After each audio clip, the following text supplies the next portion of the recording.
Bom dia, boa tarde ou boa noite. Eu sou o professor... Não, peraí. A gente tá mais de 1 ano e meio parado, e aí você volta com essa empolgação? É claro. Não, porra, você... É mais? É claro, mais? eu quero efusividade. Tá pouco. Energia, vai lá.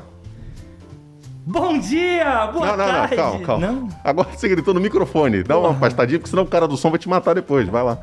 Porra, você tá me xoxando, já tô por lá já. Bom dia, boa tarde ou boa noite. Eu sou o professor Castellano, enfim. Depois de mais de 1 ano e meio, voltamos. Tô aqui ao meu lado com meu camarada Brian. Voltamos. Essa animação de sempre. E tô aqui com o patrão, né? Que tá hoje mascarado aí, né? Pela primeira vez mostrando o seu lindo rosto. Estamos procurando um formato ainda. Pode ser que você no próximo vídeo estranhe, porque eu já vou estar diferente, porque, enfim, Ou não, né? A gente tá descobrindo. Ou não, ou vai ficar assim também. Ou não, ou foda-se. Perdão. Cara, 1 ano e meio, muita coisa rolou nesse tempo. Lembrando que aqui a gente só traz pontos pra refletir, pra dar opiniões e tentar colaborar de alguma forma com esse mundo maluco. Mas antes da gente já chegar falando sobre o assunto, é aquele momento maroto, né? Que é o momento da... Vinheta. Simbora. Teve um delay, né? Teve um delay. Eu fiquei pensando qual era o momento. Canal do Clóvis. Voltamos, cara, e agora voltamos em vídeo, totalmente diferente, né? A gente começou o patrão tá aí mascarado, né? Em vídeo eu nem lembro a última vez, eu acho que foi final de 2019, começo de 2020, algo assim. Final de 19. Foi final de 19. Nosso último vídeo sobre pirataria, tá no canal, procurem no canal do Clóvis. E é por isso que o senhor veio assim, patrão? Para homenagear o nosso último vídeo que eu tô de pirata aqui. Mas ó, a gente tá em vídeo, num local diferente. Inclusive do qual... eu fiz umas pilhagens pelo caminho também, espero que o pessoal não... A gente tem que agradecer aqui o estúdio da Casa da Utopia, onde é gravado o Pode Ver, valeu. Procurem no canal no YouTube, Casa Utopia. Pô, agradecer imensamente a galera da Casa da Utopia aqui em Niterói. Obrigado, Luan, presidente da casa que veio aqui, tá dando um tchauzinho ali invisível, mas que se dispôs a acordar cedo pra vir aqui pra gravar com a gente. O patrão bebendo um café metafórico. Realmente. Cara, muita coisa rolou. E o nosso último programa em áudio foi o quê? Nosso último programa em áudio foi sobre... Dá pra chamar de fascista? E aí, obviamente, a gente conseguiu... Foi o único vídeo que a gente deu uma resposta concreta. É verdade. Era o único vídeo que até porque era fácil, né? Muito fácil. Peraí, vídeo não, foi programa de áudio. Foi um programa de áudio. Foi o nosso programa anterior. Porque aquele é o quê? O programa 24, né? 24 ou 23, eu acho. 23. Esse aqui é o 24. Tá bom, então esse é o 24. A gente tá gravando... Olha, veja bem, 1 ano depois, 1 ano e meio depois, né? 1 ano e meio depois. 1 ano e meio depois, a gente tá gravando o nosso programa sequencial daquele Dá pra chamar de fascista, em que a gente se encontrava em um governo, né, que infelizmente dava para chamar de fascista. Tranquilamente. E agora a gente se reúne aqui numa outra realidade completamente diferente. Sim, mas eu acho que é interessante a gente fazer esse arco do que foi 2022, né? Porque vamos pensar que a gente parou em 2021, então vamos só resgatar o que foi 2022. Foi um ano extremamente conturbado, um ano extremamente maluco, até mesmo por conta das eleições, né? Se a gente para pra pensar, as eleições foi eu acho que foi a pior eleição que eu já participei, assim, eu participo de eleições há, sei lá, quase 20 anos, sabe? 18 anos mais ou menos, e eu nunca vi nada parecido com o que estava acontecendo. Eu conversando, por exemplo, com o Clóvis algumas vezes, e ele falava, cara, eu não tenho coragem de andar por aí com uma praguinha, com adesivo, com boné, porque a coisa tá tão alucinada, tá tão maluca, principalmente pra gente que é da Baixada, onde a coisa é muito mais inflada por conta das milícias. Foi um ano muito difícil. Mas não só as eleições, né, cara? Todo o percurso ali daquele ano foi muito difícil, foi muito conturbado, né, cara? Eu acho que a eleição foi só o final ali daquilo que aconteceu em 2022, né? E era complicado porque todo dia era uma notícia, um absurdo, uma fala equivocada, uma fala contra os direitos humanos. Então, assim... É um ano muito cansativo, foi um ano muito cansativo justamente porque você não tinha descanso, né? Assim, claro que você tinha jeitos de tentar escapar disso, de fugir, de se alienar, de, sei lá, se esconder da realidade ao seu redor. Mas se você estava um pouquinho atento às coisas que estavam rolando no país, isso dava uma cansada, né? Assim. E ele foi marcado muito pela violência de vários tipos de fontes. A violência desde a física, porque pessoas morreram simplesmente por serem militantes E aí a gente tem que lembrar já em 2018, a primeira morte foi em 2018, do mestre... Moa do Catendê. Isso aí. Então, assim, já lá atrás, em 2018, a gente já teve morte. Então a coisa vai agravando, a coisa foi piorando. É importante a gente lembrar disso, é importante lembrar que esse ano foi um governo todo, mas 2022 a coisa piorou por conta, eu acho que das eleições. Não, talvez, e foi o né? ápice por conta do desespero. Você vê que um animal covarde, quando ele é acuado, é quando ele tende a fazer mais atos sem pensar, né, tempestivos. E foi o que aconteceu, porque boa parte dessa galera que estava no governo em 2022, eles tinham uma coisa que eles iriam perder no ano seguinte, que era o foro privilegiado. Sim, total. Então, Desespero, o né? medo deles era cadeia, papuda. Tanto é que até ainda em 2022 ele foge, né? Ele mete o pé daqui, eu acho muito por conta do medo. Mas eu acho que é interessante a gente pensar, tu falou das várias violências, eu acho que é importante pensar na violência institucional, né? Que é o enfraquecimento, por exemplo, das universidades públicas. Eu acho que o ano passado não teve nenhuma universidade federal que não estava passando por problemas. A Rural, por exemplo, teve um momento que não conseguia pagar as pessoas que estavam trabalhando, participando da limpeza. Tá ligado? Ela já não tinha mais o que fazer. Mas esse era um desmonte que já vinha... É que 2022 foi o ápice, mas foi um desmonte que já começou lá em 2019. Quando começaram a fazer cortes de verba de pesquisa, por exemplo, e que as faculdades começaram a não conseguir, por exemplo, também a reter muitos talentos para pesquisa. A gente começou a perder material humano. A tal da fuga de cérebros, né? Que muita gente começou a evadir do país porque não tinha condição de fazer pesquisa. Já era uma coisa que não tinha tanta atenção assim, né? Não era uma coisa tão bem estruturada e ele acabou por piorar e jogar no lixo tudo isso. Sim. E 2022 foi realmente o ápice disso tudo, porque houve uma correria muito grande para se despejar recursos em assistencialismos que, na realidade, eram compra de votos ali que estavam sendo mascaradas, né? Não, sem sombra de dúvida, sem sombra de dúvida. Mas deixa eu fazer uma pergunta. A gente está falando muito de 2022, vamos esperar para falar das eleições daqui a pouco, sobre o que ele fez nas eleições, as loucuras que aconteceram durante as eleições. Mas, Brian, perguntar para você, qual foi a maior loucura de 2022 pra você, na sua cabeça aí? Que você Cara, lembra? difícil. Agora sim você jogou do nada, né? Do nada. Não tava nem Eu gosto pouco disso previsto. porque não tava previsto. Mas aí. isso sem falar das eleições ou falando Não, das sem falar das eleições à parte. Eleições à parte. É. Eu não sei, porque acho que ficou tão forte o período das eleições ali naquela reta final, que eu acho que tudo que eu consigo pensar de louco vem desse período e desse momento, entendeu? Então... Eu acho que 2022 foi o ano que ele chamou a mulher do Marcon de feia. Não, isso já foi bem antes. Tanta loucura. Foi final de 21, anos, se eu não me engano. ligado? O que eu acho que começou assim, marcar pra mim uma virada, digamos assim, foi que a gente até conversou um pouco sobre isso antes, foi dando meio que uma bad vibes em mim de ver a galera que fica caindo nas informações falsas e programadas ali.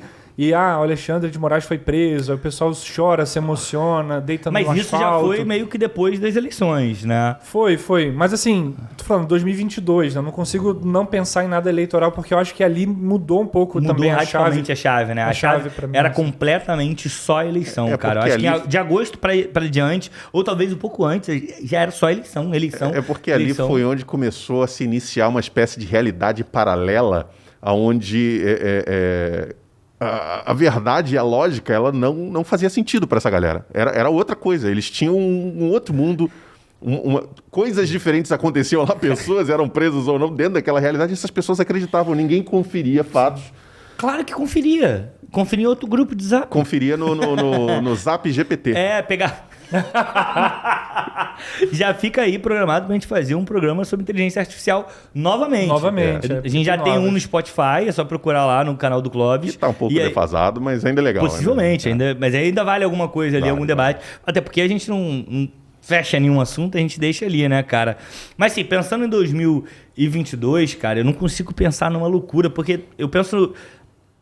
Loucura é a motociata, pra mim, por exemplo. É uma grande loucura. Motociata é loucura? Pra mim, loucura, partindo daí, é jet skiata, lancheata e sei lá mais o que ata que ele fez. Lancheata, talvez, quando eu fosse criança e eu visse isso, eu ia ficar extremamente feliz. Claro. Porque seria um passeio de lanches, tá ligado? Não, eu ia imaginar logo vários cafés da manhã da Xuxa. Pô, tá maluco, muito bom, cara. Eu ia ficar muito feliz com isso. muito feliz. Eu fico imaginando isso, cara. Eu fico imaginando essa loucura. E aí, hoje, a gente já comprova que essa motociata envolvia muito dinheiro público. Hoje a gente já tem prova. Ele tinha colocado o cartão corporativo em sigilo. Hoje a gente já tem essa quebra.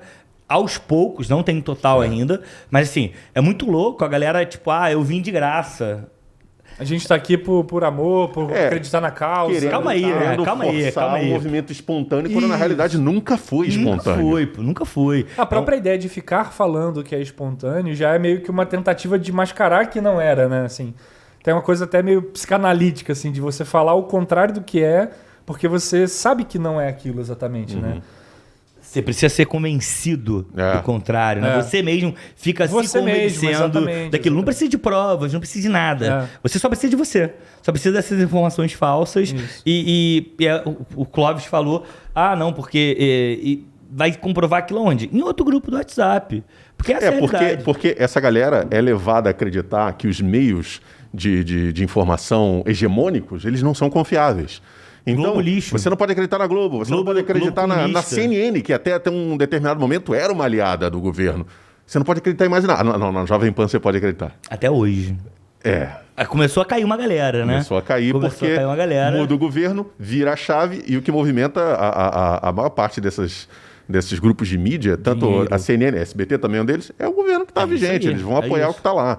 Dinheiro, porque eles querem a verba de mídia, né, governamental. Então, assim, a gente teve um ano muito maluco, muito maluco. O processo eleitoral, eu nunca vi nada parecido. Eu estava falando outro dia com um amigo, tipo, em Queimados. Na rua, a campanha, por exemplo, do Bolsonaro, pró-bolsonarismo, na rua aconteceu, sei lá, nas últimas 2 semanas só, do segundo turno.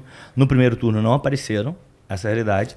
E aí, como é que essa campanha... Mais uma vez, eu acho que a gente precisa entender como funciona isso. Eu acho que a Esther Solano faz muito isso. É uma pesquisadora que pesquisa a extrema-direita no Brasil, ela faz muito isso. Cara, como é que eles se movimentam? De que forma eles se agrupam? De que forma eles se encontram? De que forma eles se mobilizam? Não é pela rua. A esquerda faz muito isso. O campo democrático faz muito isso, de se mobilizar pela rua. Você vê que, inclusive, você podia ver isso claramente, só complementando o que você está falando, em relação à campanha, era muito isso. Você não via realmente pessoal do Bolsonaro andando pela rua. Você via a galera do PT, o pessoal de partidos coligados, todos na rua. E era sempre comícios muito cheios. Você não viu o Bolsonaro fazer um comício que não fosse dentro de um ambiente fechado. Controlado. Com câmeras mostrando só pontos onde realmente mostrava que tinha assim, um aglomerado de pessoas. Você não via isso. Mas o que é mais doido é que, apesar de não aparecerem publicamente na rua, era uma maioria em vários lugares. Assim, uma maioria silenciosa mesmo, no sentido de que havia um entendimento de que o Bolsonaro era uma opção e tal... Mas isso não precisava virar uma declaração pública. Era quase como se fosse o normal, assim, o aceitável é isso, entendeu? E, essas eleições, esse período todo que a gente viveu, ele não foi só um período eleitoral político comum, assim. Acho que tem muito de um campo moral, de uma falta de resolução do Brasil com suas próprias questões sociais, perfeita históricas. Fala, Brian, perfeita. Então, assim... trouxe à tona não só uma questão ideológica, até porque a gente pode entrar numa discussão sobre alfabetização política, né? Fala-se muito sobre isso, assim, até que ponto o brasileiro realmente sabe discutir, falar sobre política, porque houve uma certa mistura mesmo do campo moral, do campo individual, do campo religioso, do campo ético, estético, tudo isso misturado com política. Então houve uma grande maçaroca ali. E uma grande confusão que dificultava entender o que era esse processo. Exatamente. Né? Até porque você começa a ter, e aí eu vejo o bolsonarismo como um movimento de massa mesmo, assim, popular, porque você começa a ter ele sendo expresso em camadas sociais, em lugares, em pessoas, em setores, que você poderia olhar e falar, cara, essas pessoas, pelo histórico de vida, pela condição em que estão, elas não seriam bolsonaristas obedecendo a uma certa lógica política. Se entendesse a lógica, se entendesse, eu falo sempre, o que falta é uma conscientização de classe, de entender em que local dessa organização social você se encontra, que a galera não consegue entender. Eu falo sempre isso. Voltando sobre a questão das eleições, tu falou uma coisa muito séria, tipo, aquilo é o normal. E é muito do que a gente achou que seria, que é o voto silencioso.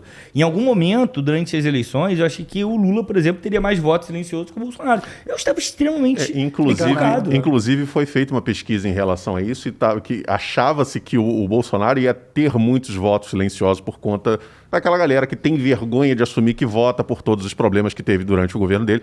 Mas chegou-se nessa pesquisa de que a maior parte dos votos silenciosos nessa pesquisa seriam do Lula, porque são pessoas que teriam vergonha de assumir que estavam voltando atrás e voltando no Lula e tal, e a gente viu que isso ficou um pouco complicado. Aliás, pesquisas, de um modo geral...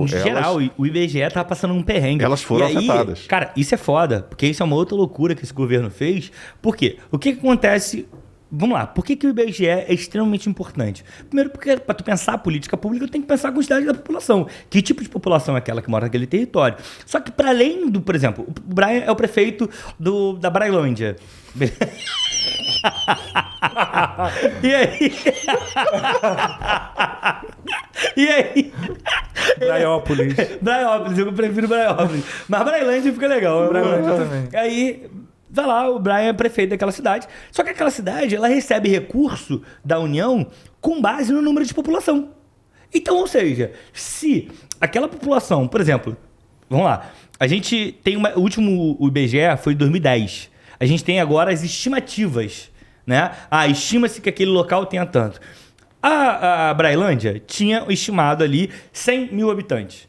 Só que quando o IBGE foi fazer a pesquisa, uma galera se rejeitou. Não quero.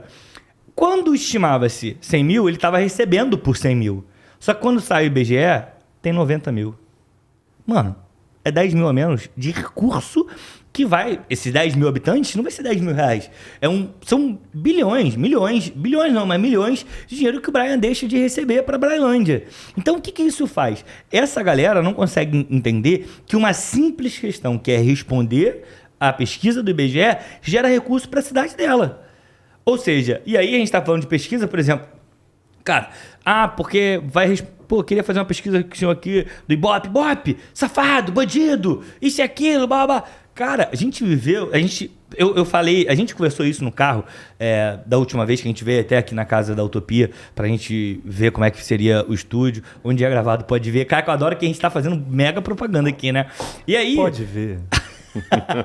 Eu acho que não foi gravado essa agora, infelizmente. Faz de novo, muda pra câmera aí. Corta pra cá, aqui, produção. Ó, comigo. Aqui. Pode ver. Pode ver. Para ver e ouvir. Que isso? Pra assistir, só procurar Casa da Utopia no YouTube. E no Spotify também. Tá lá. Inclusive, eu participo de um. Olha aí, Esqueci de avisar. Auto promoção. Pô, mas é isso. Eu participo de um. Foi um bate-papo muito legal com a V e com o Jota. E aí, cara, eu me perdi, mas eu acho que é isso. Você tá falando em relação a pesquisa e recursos pra cidade. Essa galera entra... a gente falou isso no carro e é importante. A gente vai ter um trabalhão de reconectar com essa galera. A gente não pode simplesmente abandonar essa galera que entrou no mundo paralelo. Os idosos, a gente tem um caso... A galera tá no upside down, né? Os idosos têm um caso muito específico, que eu acho que é importante a gente lembrar. O idoso, dentro da nossa sociedade brasileira, ele é um ser abandonado. Ele é um ser colocado à parte. Ele é... alienado da vida social. Total. E aí, de repente, essa coroa, encontrou o lugar dela, que é na porta dos quartéis. São nos grupos do WhatsApp, são as tias e os tios do Zap, como diz aquele escroto lá, que eu não vou citar o nome, filho do Bolsonaro. A realidade é essa. Então, assim, a gente tem que aprender a se reconectar com eles e fazer uma comunicação meio Paulo Freireana, sabe? De entender o lugar dele e começar... E trazer de volta. Para trazer para a realidade, porque essa galera tá fora da realidade. Isso é importante a gente colocar na cabeça. Cara, é quase um trabalho baseado lá na caverna do Platão, né? Você vai ter que chegar e tirar aquela pessoa ali da caverna e mostrar para ela a realidade de novo. Porque essa pessoa, ela ficou por 4 anos, ou até mais, né? Porque se a gente for contar desde o período do golpe, né? Essa pessoa foi sendo direcionada para essa caverna para ficar oculta no obscurantismo ali, recebendo informações só das fontes que dizem para ela que é confiável. É o grupo do WhatsApp, a fanpage do Facebook e tal. Então, essa pessoa, para ela, esse externo não existe. E o que tem no externo é perigoso. Sim. Sabe? Não é palpável, não faz sentido para ela. Cara, esse é muito... Pode falar, Brian. Não, eu queria falar só que tem uma coisa que eu fico pensando também, que como é que o nosso vocabulário, às vezes, ele é um pouco capturado por alguns delírios de poder. O que eu quero dizer com isso? Quando a gente fala assim, tem que trazer essas pessoas, tem que se aproximar, vai também num caminho, se a gente não tomar cuidado, de um certo paternalismo de alguém que tem um esclarecimento maior. Sim. Esse é um risco, porque É o tom profissional, é isso, né? inclusive, que fez com que muita gente se afastasse das pautas de esquerda, porque olha para quem é de esquerda soberba, né? como se tivesse esse ar mesmo de que eu tenho um conhecimento que você não possui e por isso você precisa me acompanhar. Eu E aí, acho que é por isso que eu falei o lance do Paulo Freire, que é importante você falar a língua do outro, mas sem se sentir soberbo. É na Isso, humildade, exato. entendeu? É na humildade. Eu não sei mais do que ninguém. Sim. Eu tenho uma outra perspectiva que eu posso te mostrar e você pode acompanhar essa perspectiva. Eu acho que isso é importante. E pensar também que, na real, a gente acha, assim, eu vi até o Lula falando, a gente é um Brasil só, o Lula tá fazendo esse discurso de unificação, mas, assim, na prática, falando serião, não é um Brasil só, a gente tem muitos Brasis. São vários Né? Brasis. Assim, esse discurso de unificação, ele acaba... ele é importante para o momento que a gente está, porque a gente precisa, de fato, reconectar o país enquanto uma unidade simbólica, mas não existe, de fato, um único país, e eu acho que é importante entender que talvez a gente não viva no mesmo mundo que outras pessoas. Assim. Caraca, e isso é muito louco, Não né? é possível reconciliar mundos diferentes. Eu acho que o que dá para fazer é encontrar interseções, sabe? Assim, E trabalhar essas interseções. E trabalhar essa com elas. interseção ela é o real, ela é a realidade que se impõe em material concreta. Agora, no campo simbólico, se eu quero defender essa ideia, acreditar naquela, talvez isso nunca seja possível fazer. Entende o que eu estou dizendo? Assim, a gente pode tentar conviver no sentido material concreto, mas tem algum nível aí que a gente não vai conseguir acessar. Que eu acho que é muitas vezes o que a galera mais à direita, mais conservadora, fica reclamando de quem é mais progressista, que assim, quer controlar o jeito que eu falo, quer controlar como eu devo agir, porque de fato tem coisa que a gente não vai conseguir acessar. Não vai, Aquela não vai. velha história assim, você não vai conseguir mudar a cabeça de uma pessoa que já viveu tantos e tantos anos falando uma certa palavra. Claro, um ou outro vai fazer uma modificação e vai adequar um novo vocabulário, vai compreender uma nova realidade, mas tem um nível ali que você não acessa, e não é porque a gente está arregando para o fascismo. Tem Não. momentos em que é, sim, uma questão de você combater o fascismo, combater as paixões fascistas, mas tem um ponto ali que são mundos que não se agregam, não tem como você fazer. Que é difícil até para isso, se comunicar, né? É como você falou. Às vezes vai se comunicar e a linguagem é diferente. E esse processo todo de 2018 para cá, eu acho que ele escancarou isso em níveis assim muito claros, sabe? Porque desde sempre a gente viveu com isso. Pensa que o país é um país que não resolveu suas questões com a ditadura militar.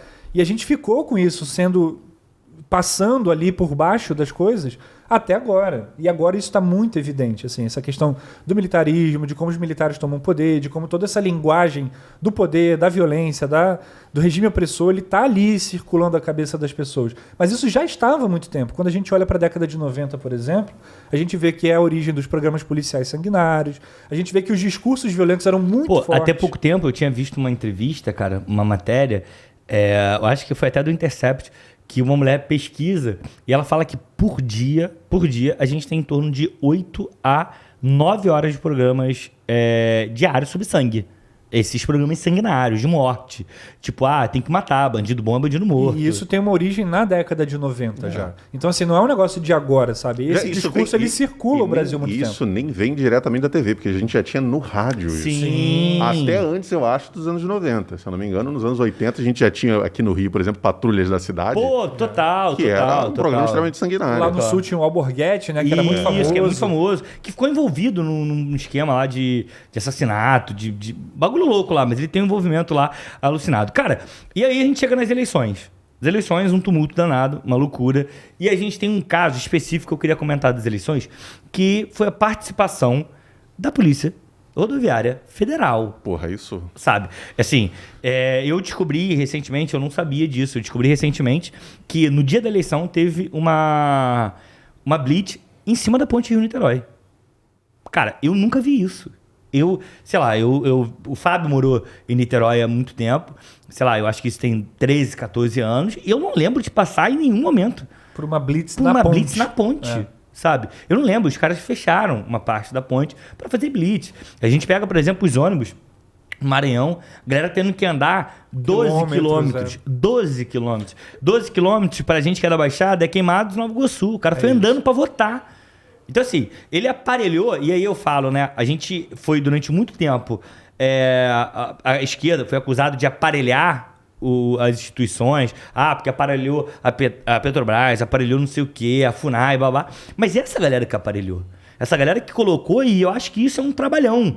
Essa reconstrução da democracia passa por um olhar muito cuidadoso para dentro da polícia militar. Não só da polícia militar, mas dentro das polícias. Das forças de segurança no geral. No geral. Forças armadas também, a gente precisa. Então, assim, a gente chegou às eleições com, primeiro, o orçamento secreto estourando para comprar voto dos deputados. O governo federal escancarou os cofres públicos. Tanto é que é muito dinheiro que rolou. A Codevasp tem vários... Codevasp, se eu não me engano, com F. Tem vários escândalos de corrupção. Asfalto que nunca foi pro chão, que foi pago. Então, assim, a gente tem... Asfalto foi pra água? Não, foi... Não foi pago. Não foi... Tá, eu entendi você falar asfalto foi que pago. não foi pro chão, foi pra água. Não, e foi pago. Que foi pago. Tem aquela asfaltadinha ali no fundo do mar. Um riozinho pavimentado. Então, assim, eu acho que a gente... foi a pior eleição que eu já vivi na minha vida. Essa é a realidade. Eu nunca vi uma eleição como essa. Porque ela foi cercada, como a gente falou lá, não só de agressividade, como também, como você falou, de um aparelhamento de todos os lados e praticamente de uma força-tarefa. Ali, cada esforço deles parecia ser um complemento, um ato de desespero, não tem que cobrir todas... E um aparelhamento burro. Porque eles parece que depositavam todas as energias. Primeiro, eles acreditavam que realmente conseguiriam ganhar.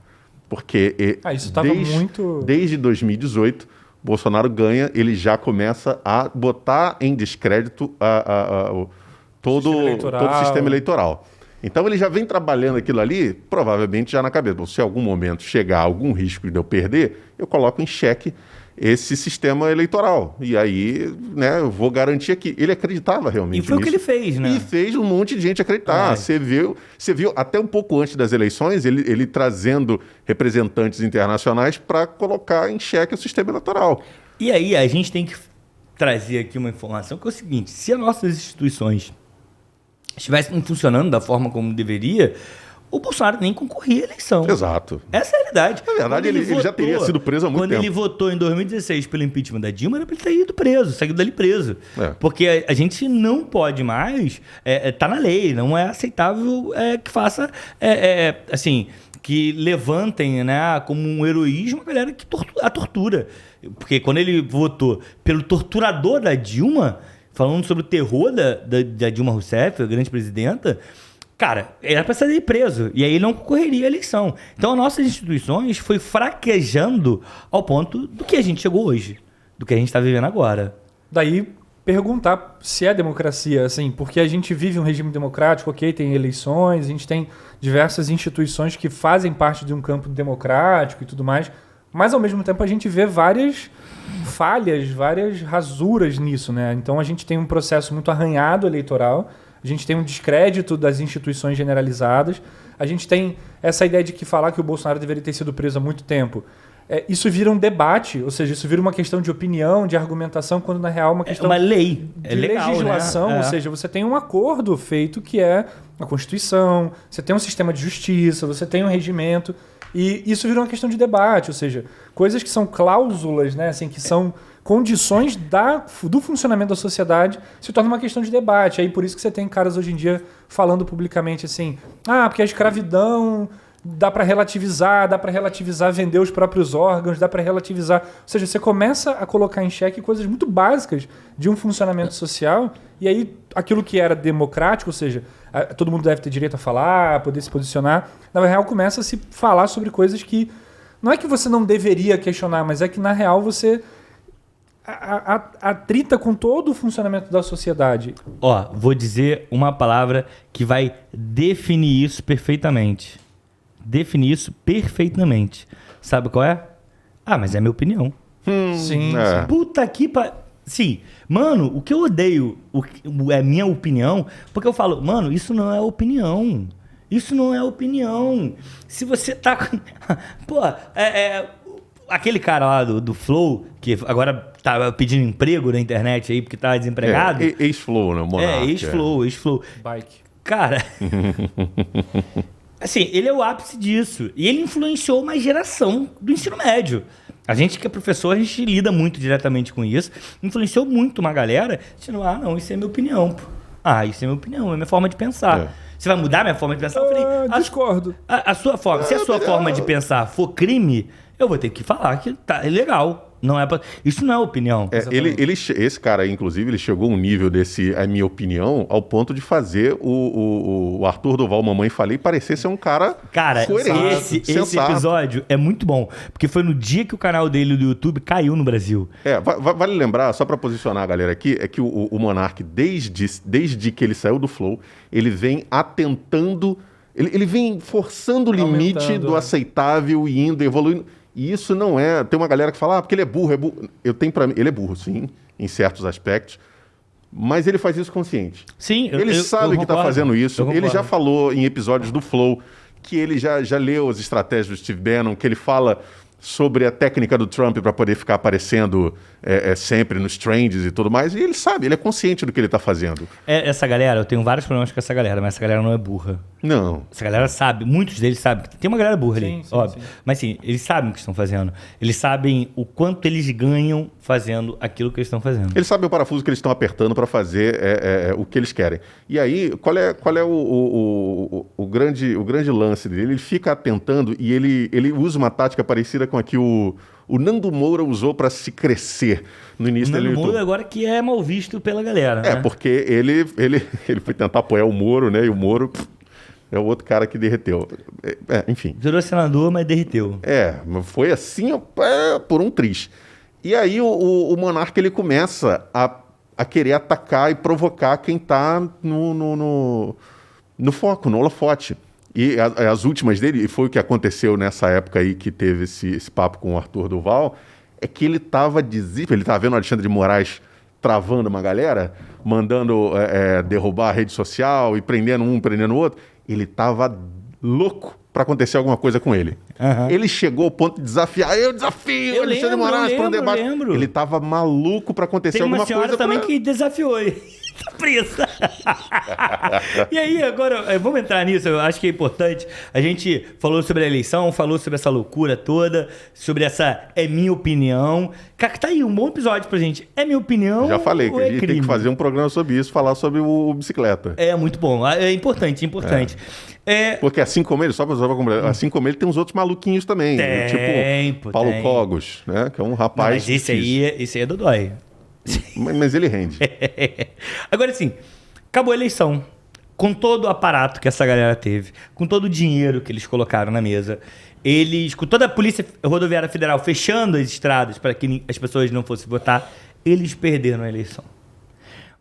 E aí eu lembro do Valdomiro falando do Bolsonaro nos dias que passaram a eleição. Vendendo feijão e tal. Valdomiro, quem? Pastor Valdomiro, não?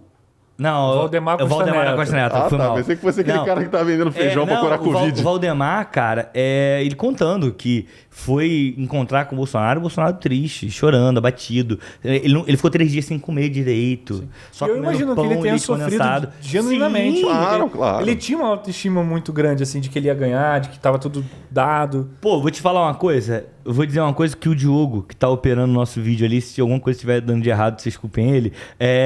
Fala que o Diogo, ele fala pra mim uma coisa. Quando você se cerca de pessoas que só falam que vai acontecer isso, que vai acontecer isso, que vai acontecer isso, você de fato acredita nisso. Você de fato acredita que aquilo vai acontecer. E ele foi iludido por isso, pô. Ele foi iludido porque ele acreditou piamente que a coisa ia acontecer. Ele acreditou piamente que seria eleito ainda no primeiro turno.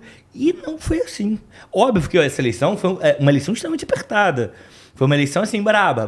Mas, mano, perdeu. E assim, as ruas diziam muito isso, sabe? A gente ia pra alguns locais que, assim, pô, aqui vai dar Lula, mano. Aqui vai dar Lula. Por exemplo, Maré, o Lula ganhou na Maré. A gente tá gravando em Niterói. O Lula ganhou aqui em Niterói. Que mostra que é uma cidade bem democrática, né? Com os governos que... A esquerda governa aqui há muito tempo, né? Essa é a realidade. Eu acho que já tem O Rodrigo ficou 8, mas agora 2... Já tem 10 anos, pelo menos, que a esquerda está comandando aqui, que eu conheço, da breve história de Niterói. Então, assim, a gente ganhou alguns locais, mas perderam. Essa galera ficou transtornada e foi ter uma... Não, a gente vai para frente da porta dos quartéis. E acamparam. Eu acho que no Rio o maior acampamento não foi lá no MAN. Eu acho que o maior acampamento foi em frente ao Duque de Caxias. Ali na Presidente Vargas. Isso, que fechou o VLT. Isso. Cara, os caras conseguem atrapalhar os trabalhadores. E os caras ficaram um dia de semana, final de semana. E aí é o que eu falei. A participação dos idosos ali é fundamental. Isso. Porque é um local que eles se encontraram. Tá ligado? Era a nova fila de banco. A risada do Castelano foi tão... Boa risada pra dentro, né? Porque eu não tava esperando, mano. Deu um pop pra dentro, assim.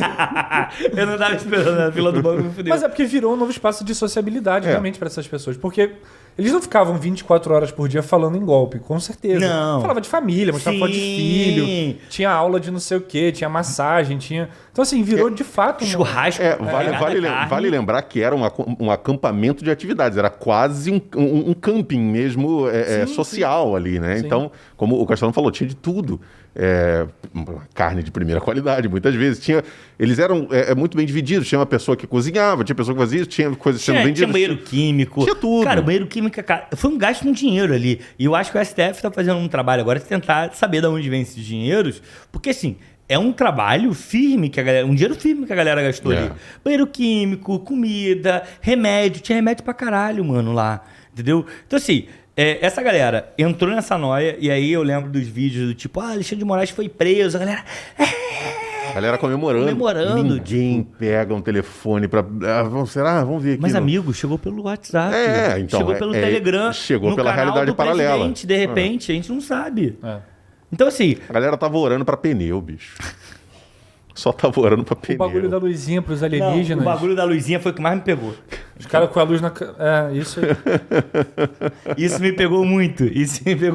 O Luan tá ali, presidente tá ali se comunicando também. Isso me pegou muito, cara. E assim, claro que a gente ri, claro que a gente... Mas é deprimente. Mas é muito triste, porque assim, num primeiro momento a gente começou achando engraçado, porque eram cenas realmente deprimentes, coisas assim, inacreditáveis. O cara do caminhão, por exemplo. O cara do caminhão, o cara... O patriota do caminhão. Caralho, eu adoro. Porque eu acho que... Saiu a capa da Le Monde agora, se não me engano. Le Monde Diplomatique? Isso aí, saiu uma capa do Cris. Eu não lembro agora Chris o nome. Vector. Chris Vector, isso. Saiu uma capa dele que tem lá. Tem um boneco, cara. Fizeram um boneco. É um boneco patriota do caminhão. Claro que assim, a zoeira vale, legal. Mas é triste. Mas é muito triste. Exato. O grau que esse cara se colocou em risco, por exemplo, por uma ideia... Mano, ele se agarrou no caminhão, tá ligado? Ele morreria fácil ali, entendeu? Então, assim, o cara realmente perdeu o senso de autopreservação. E ele é um exemplo, mas a gente teve várias situações. Por exemplo, quando estavam fazendo o desmonte desses acampamentos, tinha gente lá gritando, me mata, me atira em mim, mas não me tira daqui. E para você ver o nível que essas pessoas chegaram, então isso, num determinado momento, deixa de ser engraçado e passa a ser um show de terror, um show de horrores, né? De depressão, de coisas de pessoas que... você vê que aquelas pessoas, apesar do humor involuntário, elas precisam de tratamento, não é uma coisa mais de viés ideológico, de militância política, não, é um problema mental. É triste. É triste, realmente. E você triste. vê que desde então, né, desde que os acampamentos ficaram famosos, após as eleições e janeiro entrando aí, você tem reportagens assim tristíssimas no UOL, no Terra, né, nesses portais de notícias, onde foram entrevistar familiares, né, de pessoas que estavam acampadas. Então, o filho de um casal lá que tentou pagar a passagem para os pais voltarem. Pô, esse caso aí foi um foda, caso triste, assim. É triste, mas esse caso aí é pior, porque eles foram presos, se eu não me engano. Eles foram presos, Isso depois do 8 de janeiro. Depois de 8 de janeiro. E aí, vamos falar desse caso que eu acho que é um caso muito emblemático. Cara, a família foi presa. Os pais, né? Os pais foram presos desse cara. E aí, eles foram soltos e os filhos falaram, vamos trazer você pra cá, vou pagar passagem, porque tava sem dinheiro, não. Só vou se você pagar passagem das 12 pessoas que estão comigo. Porque a culpa de eu ter sido presa foi sua, porque você não votou no 22. Exatamente. A culpa do Brasil ter se perdido é sua, então você tem que custear minha passagem de volta. Se não me engano, é uma família de Espírito Santo, né? Capixaba, se não me engano. Uma coisa assim, Então, assim, cara, olha o grau de loucura, sabe? Então, assim, rapidinho, só dando esse recorte pra gente entender. A gente teve essas manifestações todas Desde o final de outubro. Desde o final de outubro, desde o final desde o dia da eleição. É. Porque, por exemplo, a gente que é da Baixada Fluminense, de Queimados, a Dutra foi fechada. Isso. Beleza? No mesmo dia, No até, meio- assim, já estava começando a articulação. Isso aí. Então, a partir dali, foram pra frente dos quartéis, a coisa foi... Ó, não, deixa essa... Eu acho que um erro muito, muito grave foi, não, deixa esses malucos por aí, deixa esses malucos por aí, deixa esses malucos por aí. E aí, quando chega 8 de janeiro, explode invasão. Ali na Praça dos Três Poderes, invadem o STF, o Planalto, a Câmara, invadem tudo, fazem um caos. Os três poderes, Os né? três poderes. Os três poderes. Cagam, literalmente, no Planalto. Rasgam, depedram, queimam, Cara, estouram, sim. explodem, estilhaçam. Estragam o relógio, perfuram. obras antigas. É. Então, assim, os caras não conseguiram entrar, por exemplo, na sala da presidência, porque é blindado, mas tentaram entrar. Então, assim, esse momento é um momento no qual eu posso falar que eu fiquei apreensivo. Eu falei, caralho, tá acontecendo alguma coisa muito sinistra aqui. E eu tô começando a ficar com medo do que pode acontecer. O que vai acontecer aqui? Qual é o rolê? O problema não era nem o que estava rolando ali, mas o desdobramento daquilo. Exatamente. O meu medo era esse. Meu medo era, quebrou tudo. O que eu vi, por exemplo, lá nos Estados Unidos, quando houve aquela invasão no Capitólio. Mano, a galera desceu o tiro, foda-se. Desceu o tiro, porrada cantou. Teve policiais assassinados, policiais feridos. Várias pessoas que estavam invadindo foram assassinadas, foram feridas, foram presas. E eu não tava vendo isso aqui no Brasil. Eu falei, mano, fudeu, o exército vai entrar agora, vai acabar a liberdade da gente, vai acontecer alguma coisa ali. Eu não sei o que tá acontecendo. Eu fiquei tenso, real, do tipo, qual o desdobramento disso? O que vai acontecer? E, porra, mano, ainda bem que não se desdobrou no pior, né? Não se desdobrou no pior. Uma galera foi presa. Acho que mais de 400 pessoas foram Na verdade, presas. as investigações ainda estão rolando, né? Essa semana teve gente sendo presa ainda, ainda segue. A tia que falou que ia pegar o Xandão foi presa, né? Xandão, eu vou pegar você, Xandão. Como é que é o nome dela? Alguma coisa do Tubarão? Xandão. Ela foi presa em Santa Catarina. A moleque já tinha passagem pela polícia. Tava o caos. Sim. Ela é de Tubarão, viu? Cidade de Tubarão. Te amo. Então, assim, eu fiquei muito apreensivo, mas deu bom. Eu acho que foi o ápice do bolsonarismo ali. Uma galera recuou. Eu não sei vocês. Você recuou. Não, mas eu encontrei algumas pessoas que recuaram do bolsonarismo a partir disso. Sim. Porque foi um ponto de virada para o bem e para o mal. Exatamente. Porque ficou tenso, do tipo, caralho, o que tá acontecendo aqui? Teve um pessoal que falou, não, peraí, com isso eu não concordo. Aí eu já não vou mais. Isso E já é aí demais. teve uma galera que deu um passo atrás. E aí, eu acho que essa galera entendeu naquele momento que era fascismo. Isso é fascismo. Esse não pra democracia. Não sei se entenderam que era fascismo, mas eles não entenderam com que tinha alguma coisa fascismo. errada. Mas não com o fascismo, mas entendeu ali. Eu só fiz um link com o episódio passado. É boa, saquei. Você deu mole aí. Mandou Você bem. estragou o bagulho, você. Como é que você fala assim comigo? Não, desculpa. No meio do patrão. programa. Mas, ó, eu acho que essa galera deu uma recuada. Tipo, mano, aqui é demais. Isso aqui eu não concordo. Teve eleição e a gente perdeu. Segue o baile. Isso. Teve uma galera que fez isso. Sim.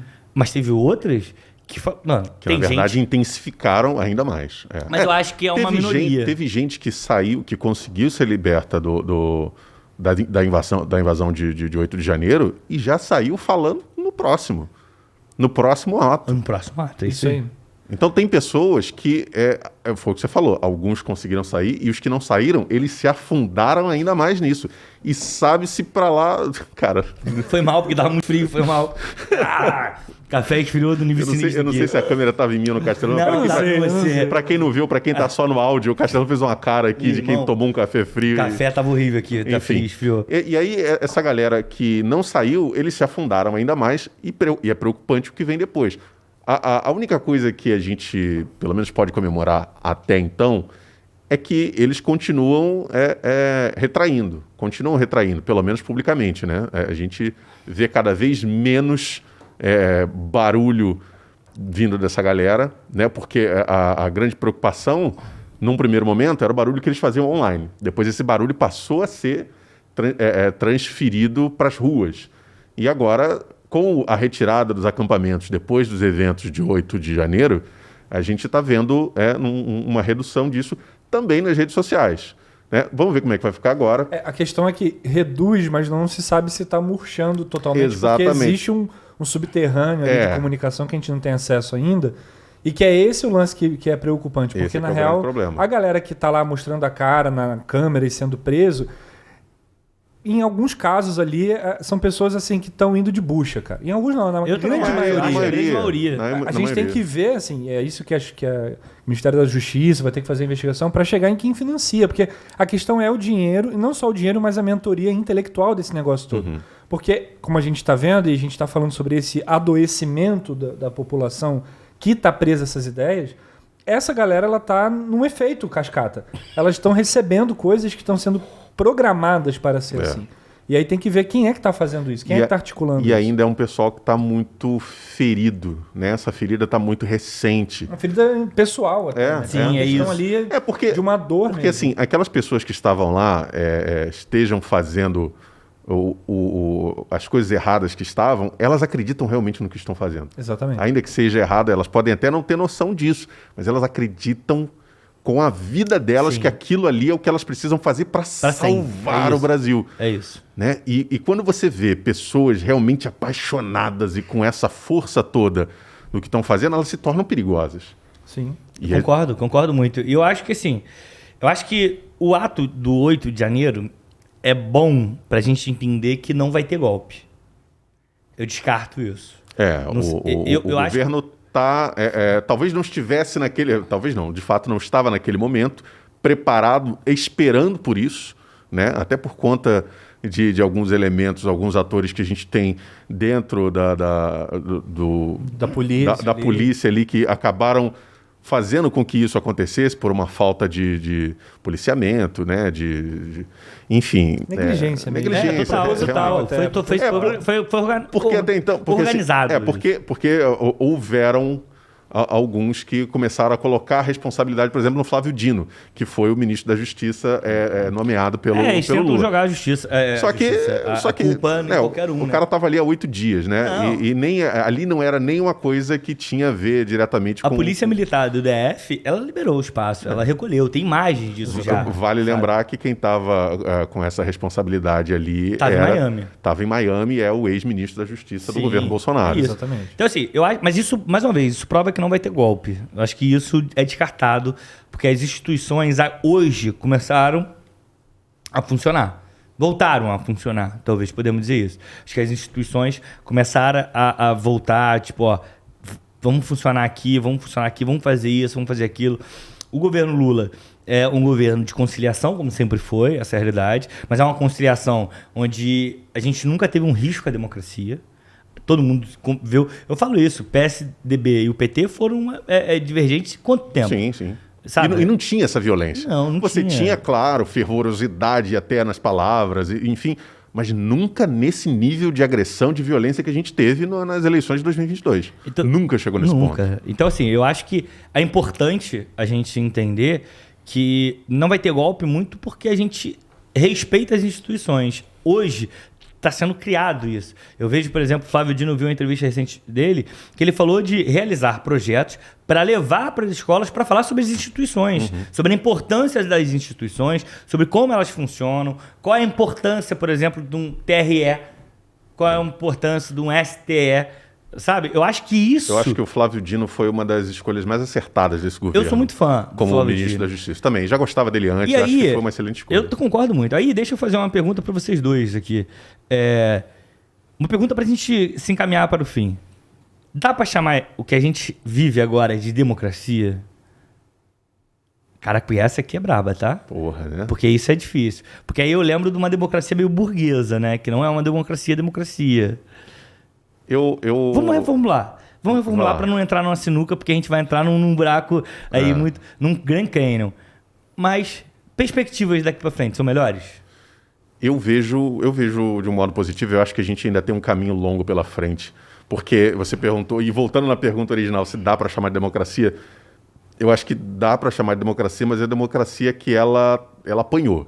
E ela apanhou muito durante os últimos 4 anos. Tá magoadinha. Ela Tá magoadinha. tava cambaleando ali, mas eu acho que eu tô otimista para os próximos 4 anos. Eu acho que a gente tem possibilidades com as pessoas que estão agora envolvidas nisso. Eu acho que a gente tem possibilidade de sair disso fortalecido, né? Eu acho que a gente vai por esse caminho. Eu tô otimista. Você, Brian? Eu acho que não dá pra chamar de democracia. Você é uma voz discordante. Não, mas eu de fato virei e não falei. sei. Dá pra chamar de democracia se for uma democracia burguesa. É.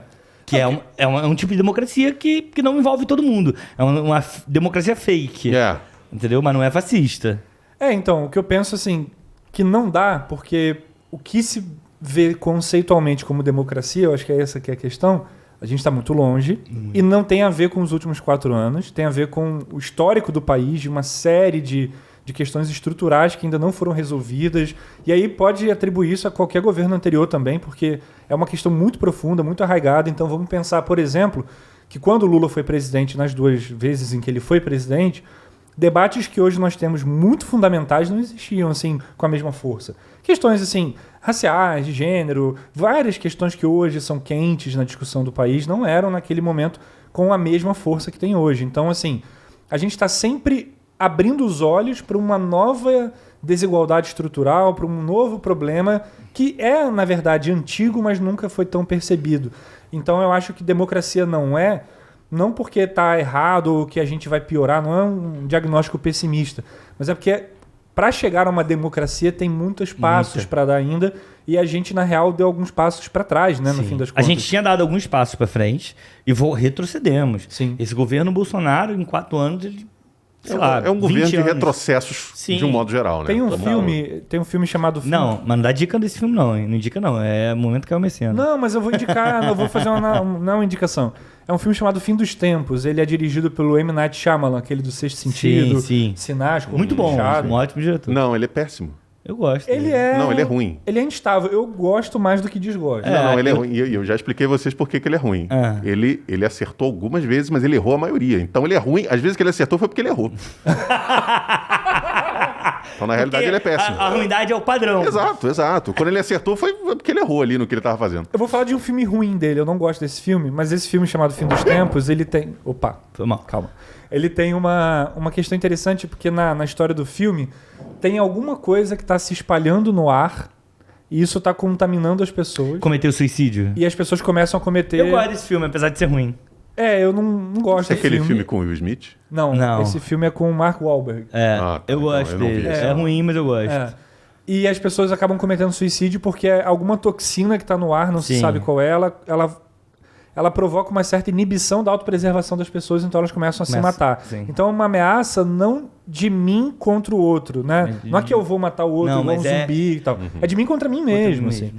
E uma das primeiras coisas que acontece quando essa pessoa é infectada... Carnaval faz um pouco disso também, né? Não, desculpa, eu continuo seu raciocínio. Uma das primeiras coisas que acontece quando a pessoa é infectada é que ela começa a andar de costas, né? Ela dá uns passos Sim. pra trás no Moonwalk. filme. Não moonwalk, porque ela não desliza e nem faz... mas ela...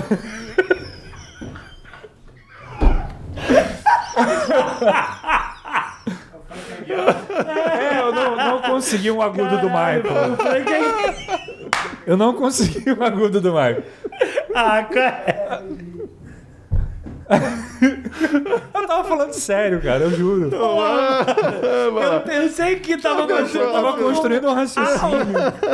A pessoa começa a andar pra trás, vai daí. Vai. Segue em frente do andar pra trás. E assim, uma das primeiras coisas que acontece é que a pessoa começa a dar passos pra trás e depois ela vai pegar algum objeto e ela vai se matar. Então ela pega uma arma, atira em si mesma, um caco de vidro e perfura o próprio pescoço. Se estiver perto de uma janela, algum ela tipo, se joga. E tem muito desse andar pra trás que acontece no filme. Então, assim, pensando nesse filme, pensando em tudo que a gente falou, é como se esses últimos anos fossem um pouco esse cenário do filme, né? Alguma coisa se espalhou no ar, fascismo. Alguma coisa se espalhou no ar, infectou as pessoas e elas começaram a andar pra trás e provocar prejuízo a elas mesmas. Porque para além de você prejudicar o outro, então a gente fala de violência política, de morte do inimigo, etc., no fundo é um prejuízo a si mesmo, a sua Sim, própria total, subjetividade, total. sua própria humanidade, sua própria condição de sociabilidade. Então acho que é isso que o Brasil viveu, um certo período de uma ameaça invisível que ao mesmo tempo era muito visível, muito do nosso lado. muito. E que afetou os nossos queridos. Imagina você ter uma pessoa próxima que de repente ela é infectada por essa toxina que está no ar e ela se mata. Em certo sentido, é isso que muitas famílias estão Não, vivendo. é excelente analogia. É bem. Pô, eu acho bem que a gente isso. pode fechar com essa analogia. Sim, sim. Eu acho que é ótima essa analogia. A gente pode passar por um momento, Caio Mecenas. Pode ser. E assim, só para lembrar que depois do Fim dos Tempos, né, assim, esse filme, o M. Night Shyamalan foi fazer um outro que é o Fragmentado, né? Então, assim, vamos pensar que depois de passar por isso, o que a gente tem é uma quebra de identidade e a gente tentar juntar essas peças. Não acaba nunca, né? Então, só para finalizar, eu posso voltar atrás da minha resposta e copiar dele? Dá um Ctrl-C, Ctrl-V, né? Mas é isso. Caio Mecenas. Então, vamos pro momento Caio Mecenas. Tem vinheta no momento Caio Mecenas? Não Tem, tem. pô. Momento Caio Mecenas. Então, eu não pensei em muita coisa, mas hoje de manhã... O que é o Caio Mecenas? Porra, Tem que muito explicar, bom, faz tempo. Eu esqueço disso. Quem é Caio Mecenas? O momento Caio Mecenas, na real, é quando... Quem é Caio Mecenas? Caio Mecenas foi um cara que praticava o mecenato. O que é o mecenato? Pô, partiu do nome dele, então Financiar, não tinha antes, né? financiar obras de arte, financiar projetos artísticos. E aqui a gente financia. De que forma, Brian? Falando sobre... E só. Acabou. Ele financiava ali financeiramente. A Será gente que a aqui... gente pode chamar de momento Rouanet também? Não funciona. Caralho, momento Caraca, gostei, olha aí, olha a gente aí. pode Muito bom. ressignificar essa marca. Não, mas eu gosto de Caio Eu Mecenas. também que gosto. Não, é legal, Caio legal. Mecenas. Ó, a minha indicação, eu acordei hoje com isso na cabeça. Eu até procurei no Google. Travesseiro. Só eu pensei que ele ia acordei hoje procurando o cabelo, não tinha. Não. Desculpa. Só pra lembrar aqui pra galera que no momento Caio Mecenas, a gente indica coisas que não necessariamente tem a ver com o programa. É isso. Né? Eu vou indicar algo que tem similaridade, que é um filme que eu acho que nós já indicamos no canal do Clóvis em algum momento, que é A Onda. O filme A Onda. Filme alemão. É um filme alemão. É um filme muito... Olha a onda, olha a onda. E aí, olha a onda, é sinal de nazismo, né? Que essa galera faz. Né? isso aí. E aí o filme, eu acho que é um filme muito esclarecedor, porque é um projeto inicialmente da escola, de que um professor cria, e toma proporção que uma galera é levada com a onda bizarra, é levada com uns pensamentos muito fora do comum, muito fora da caixinha. Eu acho que é importante, que dá pra gente fazer uma analogia com o que acontece hoje, sabe? Que tipo de onda tá sendo levada? Eu acho que tem muito a ver com o que você citou do filme O Fim dos Tempos. Essa onda é muito preocupante, mas eu acho que a gente tem que trabalhar ali pra botar uma máscara de oxigênio na cara da galera. É um filme muito bom, eu gosto muito desse filme. Já tem um tempo, já acho que do começo dos anos 2000, mais ou menos. É por aí. E é um filme muito bom. 2008, ali ó, o Diogo ali levantou 2008. Acho que é bem. Patrão, e teu momento? Vou abrar primeiro porque ainda não pensei no que eu vou indicar. Então vai lá, Brian. Eu vou indicar um filme chamado Fim dos Tempos, sacanagem. Mas é uma boa Cara, indicação. não, mas aí essa Fica de aí pra- bônus. fica aí pra galera- bônus. Vou indicar um outro filme. Outro filme muito bacana, um filme de terror aí que foi lançado. Foi lançado não no Brasil, então eu assisti porque eu viajei pro exterior pra ver o filme. claro. Você faz isso sempre. É um filme Eu piratei mesmo. É um filme de terror dinamarquês chamado Speak No Evil.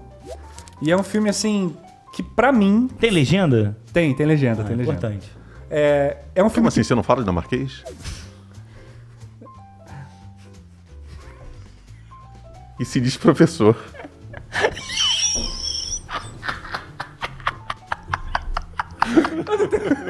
com silêncio. Constrangedor, né? Ai, meu Deus, vai. Como prosseguir depois dessa? É um filme muito interessante porque ele vai lidar com duas famílias. Uma família dinamarquesa, propriamente, é um casal com uma filha. E a outra família é holandesa, um casal com um menino. Eles se conhecem numa viagem de férias e tal, fazem uma certa amizade. E a partir dali a família holandesa convida a família dinamarquesa a passar um fim de semana na casa deles. Vamos lá, a gente se gostou, né? Então troca telefone e faz um convite. Passa aqui 3 dias pra gente se conhecer melhor e tal. A gente gostou de vocês. Essa família dinamarquesa vai para essa casa dos holandeses e ali eles têm que conviver porque, né, estão dormindo ali, vão almoçar, vão passar o dia, passar a tarde.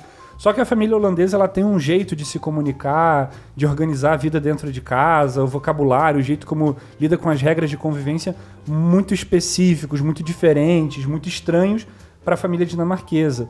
Durante uma boa parte do filme, isso vira até quase que um filme meio que uma comédia de constrangimento, assim, porque... Um The Office. Só que, claro, The Office é escancaradamente comédia, só que no Speak No Evil você vê que sempre tem um ar de estranheza. Tem algo de muito estranho, tem algo de muito errado acontecendo nessa comunicação.